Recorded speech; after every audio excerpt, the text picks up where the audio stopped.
السلام علیکم guys. کیسے ہیں سب لوگ؟ آئے سب اچھے ہوں گے، اللہ کی ذات سے امید ہے۔ اور دیکھیں آج ہمارا پارٹ ہوا ہے 41 اسٹارٹ، اور اس میں ہے اچھی باتیں۔ چلیں آج ہم پڑھتے ہیں بسم اللہ الرحمن الرحیم۔ بچوں، اسلام نام ہے زندگی میں ہر جگہ چلتے پھرتے، سوتے جاگتے، کھاتے پیتے، لین دین کرتے ہم ہر وقت خیال رکھیں کہ اس میں اللہ تعالیٰ کا کیا حکم ہے اور ہمارے پیارے نبی صلی اللہ علیہ وسلم نے اس کو کس طرح کیا ہے۔ قرآن پاک میں اسلام کے مطابق زندگی گزارنے کے لیے اللہ تعالیٰ نے بہت سے احکام دیے ہیں۔ جب تم خود قرآن مجید سمجھ کر پڑھو گے تو معلوم ہو جائے گا صرف چند احکام یہاں نقل کیے جاتے ہیں۔ وَأَوْفُوا بِالْعَهْدِ إِنَّ الْعَهْدَ كَانَ مسئولہ، سورہ بنی اسرائیل کی آیت ہے، پارہ ہے 15 اور آیت نمبر ہے اس کا 34 یعنی 34 اور اس کا ترجمہ۔ اور اپنا وعدہ پورا کیا کرو، بلکہ شبہ وعدہ کے متعلق تم سے پوچھو گی، بلا شبہ وعدہ کے متعلق تم سے پوچھو گی۔ بچوں، ہم وعدے کو کچھ سمجھتے ہی نہیں کہ یہ کوئی گناہ یا بری بات نہیں ہے۔ اللہ تعالیٰ اس کے متعلق کتنی سخت تاکید کر رہے ہیں کہ وعدہ پورا کیا کرو، اس کی پوچھ ہوگی۔ امید ہے کہ اب سب بچے اس کا خیال رکھیں گے اور آئندہ وعدہ کسی سے سوچ سمجھ کر کرنا چاہیے، اور جب وعدہ کرے تو اس کو پورا کرنا ضروری ہے۔ ٹھیک ہے نا، کیونکہ قرآن شریف میں آیا وعدے کے لیے پوچھ ہوگی، وعدہ کرا پھر جھوٹا ہو گئے۔ اللہ بچائے ہم سب کو وعدہ خلافی سے۔ بچوں، ناپ تول پوری کر کے دینی چاہیے، کم ناپ تول کر دینا بہت سخت گناہ ہے۔ آپ حضرت شعیب علیہ السلام کے قصے میں پڑھ چکے ہو کہ ان کی امت اس لیے تباہ کر دی گئی کہ وہ لوگ ناپ تول میں کمی کیا کرتے تھے۔ اللہ تعالیٰ اس کے متعلق قرآن مجید میں فرماتے ہیں وَأَوْفُوا الْكَيْلَ إِذَا كِلْتُمْ وَزِنُوا بِالْقِسْطَاسِ الْمُسْتَقِيمِ، اور جب ناپ تول کرو تو پورا کرو اور صحیح ترازو سے تول کر دیا کرو۔ دوسری جگہ کم تولنے والوں کے لیے دوزخ کی شہادت دوسری جگہ کم تولنے والوں کے لیے دوزخ کی شہادت دی۔ اللہ تعالیٰ فرماتے ہیں وَيْلٌ لِّلْمُطَفِّفِينَ الَّذِينَ إِذَا اكْتَالُوا عَلَى النَّاسِ يَسْتَوْفُونَ وَإِذَا كَالُوهُمْ وَوَّزَنُوهُمْ يُخْسِرُونَ أَلَا يَظُنُّ أُولَئِكَ أَنَّهُمْ مَبْعُوثُونَ لِيَوْمٍ عَظِيمٍ، سورہ مطففین پارہ 30 آیت 1۔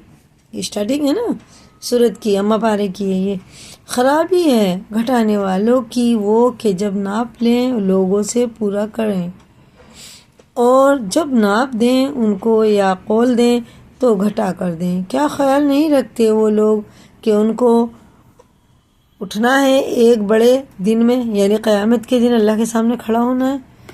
بچوں، دوسروں سے ہنس کر یا مسکرا کر خوش اخلاقی سے بات کرنا بھی کیسا اچھا ہے، سب کو اچھا معلوم ہوتا ہے۔ ایسے لوگوں کی تعریف کی جاتی ہے اور اللہ تعالیٰ ان کے سب کام آسانی سے بنا دیتے ہیں۔ اللہ تعالیٰ اس کے لیے قرآن مجید میں فرماتے ہیں وَقُولُوا لِلنَّاسِ حُسْنًا، ٹھیک ہے نا، اور اس کا ترجمہ اور ہر شخص سے بات اچھی طرح کیا کرو۔ بچوں، جب کوئی شریر شخص تم سے خواہ مخواہ لڑنے لگے، شریر ہوتے نا کچھ لوگ، بچے بھی ہوتے شیطان، خواہ مخواہ لڑنے لگے اور لجنے لگے تو اس سے تم بھی لڑنا شروع نہ کرو، ورنہ تم میں اور اس میں کیا فرق رہا۔ اللہ تعالیٰ اس کے متعلق قرآن مجید میں فرماتے ہیں وَإِذَا خَاطَبَهُمُ الْجَاهِلُونَ قَالُوا سَلَامًا، سورہ فرقان کی آیت ہے، پارہ ہے 29 آیت ہے، یہ ہے 63۔ اس کو سلام کہہ کر چلے جاؤ، ٹھیک ہے نا، اور جب تم سے کوئی جاہل اڑ جائے تو اس کو سلام کہہ کر چلے جاؤ، السلام علیکم، میں تو چلتا ہوں۔ بچے، جب تم سے کوئی دشمنی کرے، عداوت کرے، تمہارے سے کوئی برائی کرے تو اس کا جواب دشمنی اور برائی سے مت دو، بلکہ اس کے ساتھ سلوک کرو اور محبت کرو تو وہ تمہارا پکا دوست بن جائے گا۔ اللہ تعالیٰ اس کے متعلق کلام مجید میں فرماتے ہیں ادفع بالتی احسن فاذا الذی بینک وبینہ عداوۃ کأنہ ولی حمیم، سورہ حمیم کا سجدہ صورت ہے نا، اس کا یہ پارہ 24 آیت 34۔ آپ نیک برتاؤ سے بدی کو ٹال دیجئے، آپ نیک برتاؤ سے بدی کو ٹال دیجئے، پھر یکایک آپ میں اور جس شخص میں عداوت تھی ایسا ہو جائے گا جیسے کوئی دوست ہوتا ہے۔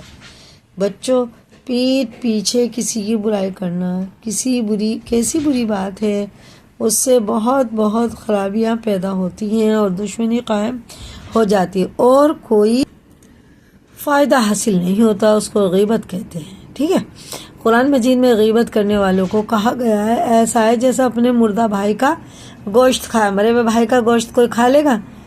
کھائے۔ سنو، فرمایا کیا ہے؟ فرمایا قرآن شریف میں ایحب احدکم ان یأکل لحم اخیہ میتا فکرہتموہ واتقوا اللہ ان اللہ تواب رحیم، سورہ حجرات، پارہ ہے 26 آیت ہے 12۔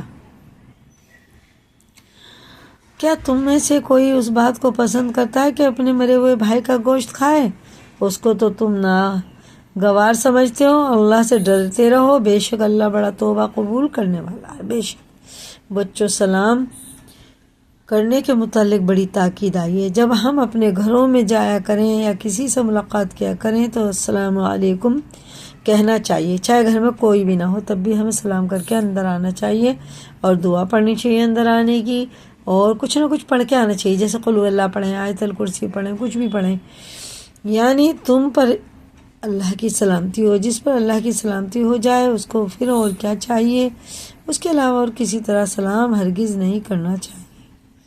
اللہ تعالیٰ قرآن مجید میں فرماتے ہیں فَإِذَا دَخَلْتُمْ بُيُوتًا فَسَلِّمُوا عَلَىٰ أَنفُسِكُمْ تَحِيَّةً مِّنْ عِندِ اللَّهِ مُبَارَكَةً طَيِّبَةً۔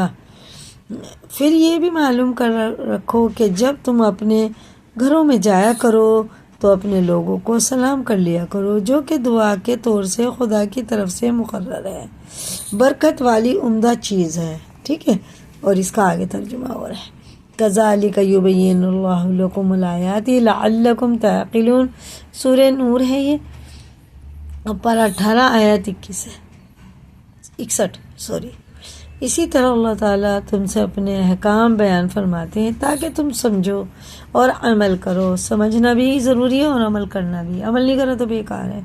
ہمارے پیارے نبی صلی اللہ علیہ وسلم نے بھی سلام علیک کرنے کی بہت تاکید کی ہے۔